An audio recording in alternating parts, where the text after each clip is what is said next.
Պարոն Պողոսյան, քննչական վարույթներ նախաձեռնելիս ես ակնհայտորեն տեսնում եմ երկակի ստանդարտների իրագործում եւ նաեւ ակնհայտ քաղաքական ենթատեքստ հարուցված գործերի շրջանակներում։ Ինչ նկատի ունեմ։ Օրինակ քաղաքացի Սամվել Վարդանյանը ԿՊ-ական падգամավորին ավտոբուսում տեսնելիս նրան գնահատականներ է հնչեցնում, վիրավորում է եւ դրան հաջորդում է անմիջապես վերջինիս ձերբակալումը, կալանավորումը, ինքը կալանքի տակ է եղել, այնուհետև տնային կալանքի տակ, վարչական վերահսկողություն եւ այլն։ Բայց օրինակ Մասիվի թաղապետը օրը ցերեկով կամերաների առջև ուղիղ եթերով ծեծի է ենթարկում քաղաքացու եւ որևէ հետևանք չի ունենում, այսինքն ոչ ձերբակալվում է, ոչ կալանավորվում է։ Այս երկակի ստանդարտները ինչով կարող եք բացատրել։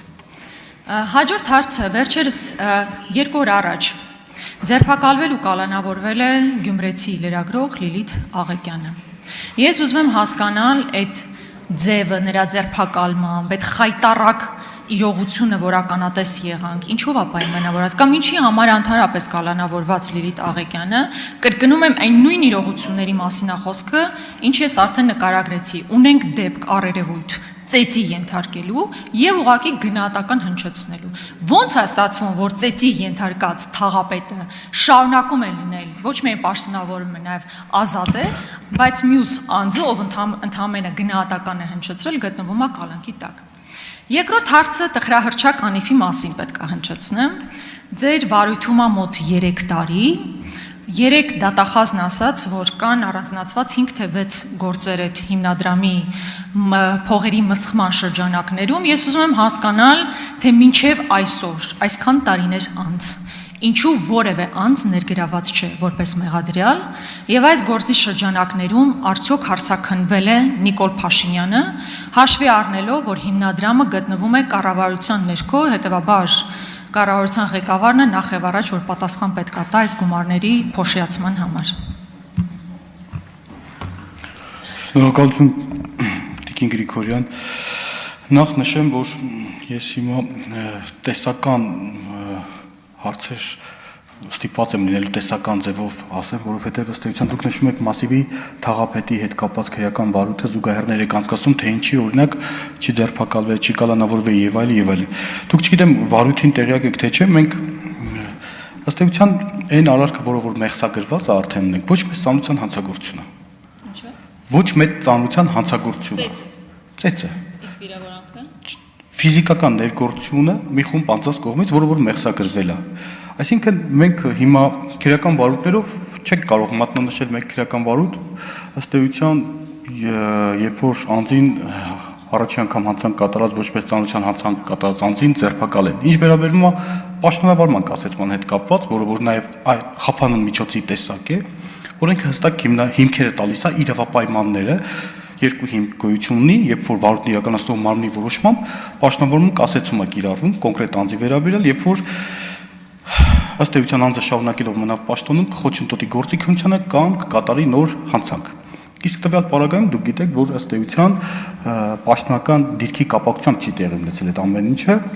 եւ հետեւաբար վարույթ իրականացնող մարմինը գտել է, որ բացակայելու արգելք կիրառելու խափան միջոցը բավարար երաշխիք է, որպեսզի ապահովի կոնկրետ անձի դատավարական պատշաճ վարքագիծը։ Հաջորդը Լիլիթ Աղեկյանը վերաբերյալ քրեական վարույթը, որը մատնանշեցիք, Տիկին Գրիգորյան, ես չգիտեմ դուք որքանով եք ծանոթ քրեական վարույթներին, ես մի հատ հանգամանք կուզեմ նշեմ, մասնավորապես Լիլիթ Աղեկյանի վերաբերյալ բազմաթիվ քրեական վարույթներ են արկա, թե դատարանում, թե նախաքննության փուլում։ Մենք ի սկզբանե խափանման միջոց, անազատության հետ չկապված խափանման միջոց ենք կիրառել։ Մեկ գործով, երկու գործով, 3 գործով, երբ որ ընտրում ես անազատության հետ չկապված խափանման միջոց, երբ որ դու տեսնում ես, որ այլևս այդ խափանման միջոցը չի չեզոքացնում անձի ոչ պատշաճ դատավարական վարքագիծը, վարույթ իրականացնող մարմինը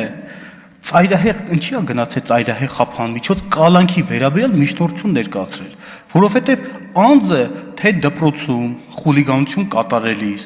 անչափահաս երեխաների մասնակցությամբ եւ նկատմամբ Լիլիթ Աղեկյանի գործի մասին է խոսքը։ Անչափահաս երեխաների նկատմամբ եւ դպրոցի ամբողջ դպրոցի բնականոն գործունեությանը կազմալուծել, կազմաքանդել եւ ընդ որում անձնական շարժառիթներով հաջորդը դատական նիստի բնականոն process-ը խաթարել, դատավորին վիրավորել եւ այլն, դրա համար մենք ստիպված, հարկադրված գնացել ենք այդ ծայրահեղ խափան միջոցի։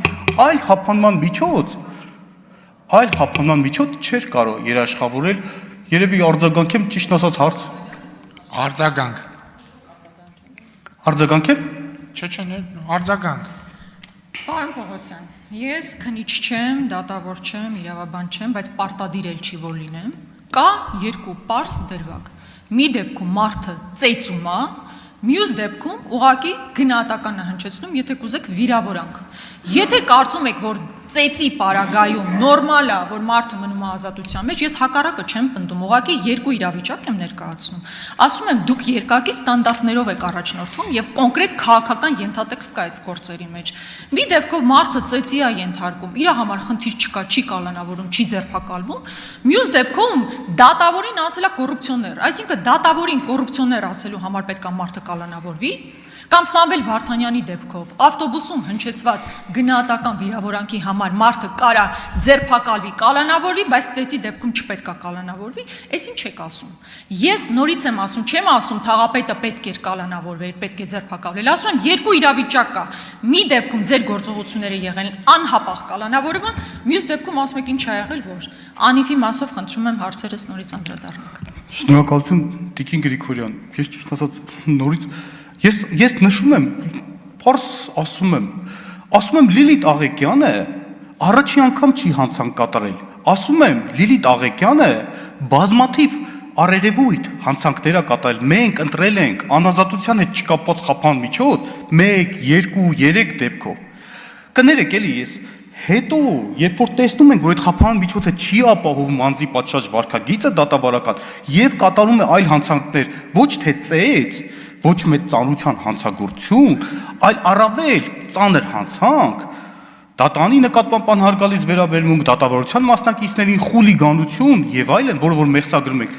մենք առաջի անգամ հանցանք կատարած անձի մասին չի խոսքը։ Մենք հարկադրված տեսնում ենք, որ դա չի երաշխավորում անձի վարքագիծը։ Հիմա սրանք եւ այն առաջի դեպքը կարծում եմ նույնական չէ։ Հանցանքների թվականակի առումով մեկ սուբյեկտների եւ կատարած հանցանքի ծանրության առումով դրանք